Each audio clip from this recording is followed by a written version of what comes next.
Are you immune to suicide? You've got a strong support system consisting of non-toxic family, friends, and a romantic partner that has given you innumerable reasons to stay alive, including but not limited to offspring. Your general health is not an immediate concern, and you use but do not abuse substances. You reside in a well-fortified bubble such that you would require genius-level innovation to find lethal means in your immediate environment if the context is ever appropriate. You're not currently going through a life-changing financial crisis, and the future looks relatively optimistic. You've not had any recent immediate or personal exposure to loved ones committing, attempting, or contemplating suicide. You've not experienced a life-altering amount of abuse, be it physically, sexually, or emotionally.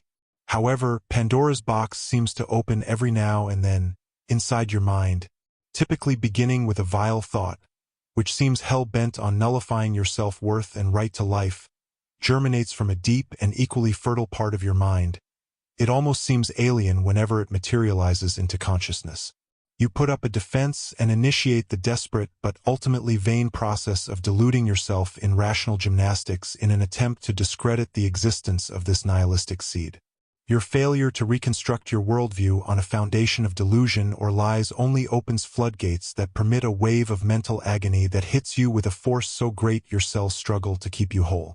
In your acquired state of despair, a once soft-spoken, distant voice in your mind now boldly exclaims that your life is worthless and the world would be a better place without your presence.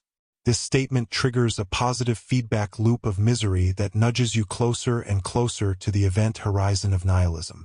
An exceptionally difficult observation to make when you're practically sinking in a sea of despair is that this inner voice hints at a potentially solvable problem, that is, the determination of your life's worth with respect to society and/or the world around you. Stated differently, your life's purpose.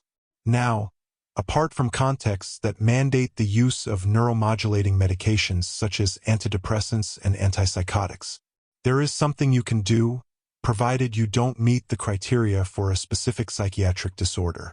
Let's briefly explore purpose. How exactly does one define his or her life purpose?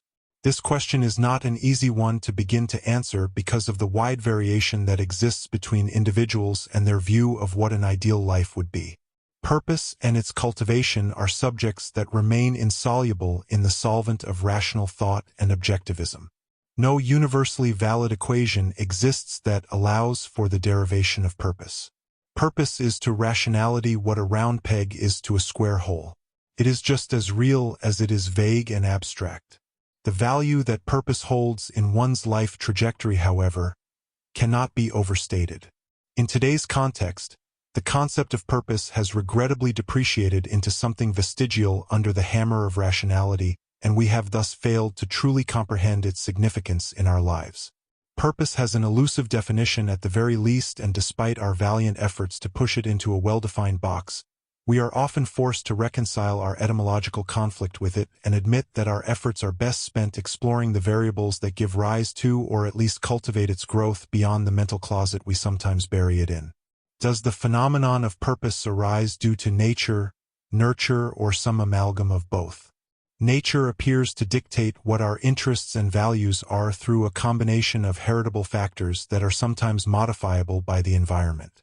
These values and interests actively bias us towards or away from specific objects and experiences, and they eventually mature into our skills, strengths, and become integral parts of our character. Nurture provides us with just the right amount of exposure to discrimination that later allows us to develop the necessary compassion to prevent that same discrimination from happening to another person. This implicit attainment of a purpose towards something or someone beyond our individual selves increases the value of each of our lives beyond our identities as purely individuals. We begin to strive to make our relatively short existence on this planet that much more meaningful. Nurture provides us with just the right dose of helplessness packaged as illness, whether long-term or short-term, which helps develop our appreciation for time.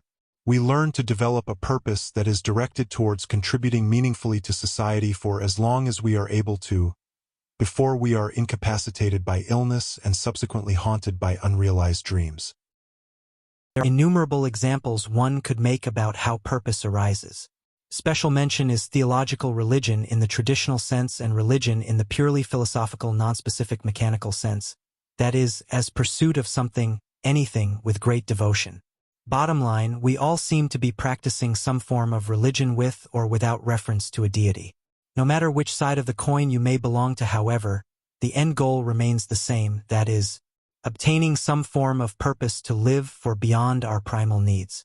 It gradually becomes clear then that we all have a moral responsibility to provide fertile soil for the growth or development of this phenomenon called purpose in each of us, especially if we've not been severely handicapped by extreme neurochemical disorders including but not limited to major depression, schizophrenia, or any disability that may prevent us from practicing some variation of responsible autonomy. The significance of purpose in the human psyche places it on the proverbial end of a seesaw swing. Nihilism comfortably sits on the other end of this seesaw. Stated simply, our lives cannot go on without some explicitly defined purpose. The so-called low-risk groups of individuals who are by definition less likely to ideate or commit suicide are not as protected from the tentacles of suicide as sometimes emphasized. This is because of the highly unpredictable nature of reality. That is, the very ground we each firmly stand on is just as susceptible to destruction as some of our most cherished implicit biases are when challenged by a sound argument against the status quo that we use to anchor onto reality. Promoting an idea to an integral part of your identity is a risky endeavor in today's highly opinionated population. You are bound to meet someone that makes more sense than your internal monologue. If we each fail to water the tree that gives rise to purpose, we leave ourselves exposed to destructive forces or elements that often coerce us into an existential crisis and ultimately nihilism. Failure to water this proverbial purpose tree results in a loss of the roots which are meant to reinforce the soil beneath our feet, and we unfortunately lose out on the potential fruits of productivity that were meant to benefit future generations. Those who find themselves starting on the back foot, that is, those that start off with one or more of the statistically relevant risk factors for suicide outlined and beyond, have an added weight on their shoulders as they attempt to plow the land to earn their harvest. Their development of a life purpose is a much more convoluted labyrinth that is as worthwhile as it is complex. The underdog will undergo several more magnitudes of growth in pursuit of improving his or her reality than the top dog will. This, however, does not reduce the value of growth of the latter. With the exception of extreme neurochemical disease or disability, we can each take steps in no particular order towards becoming more purpose-driven. A wealth of resources exists already that outline some of these very steps.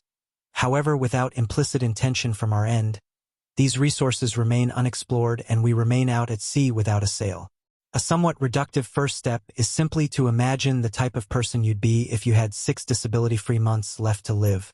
What values would you possess?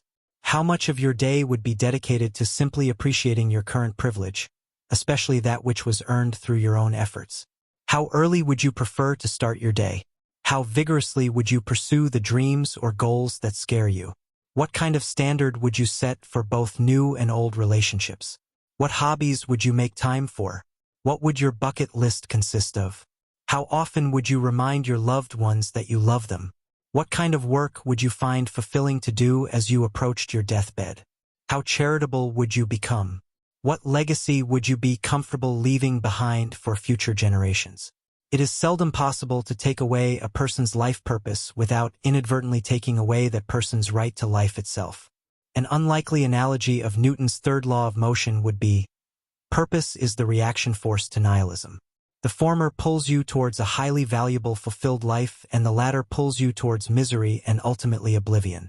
Life has an unlimited supply of misery, but one of our most powerful defenses is the development of a clearly defined purpose.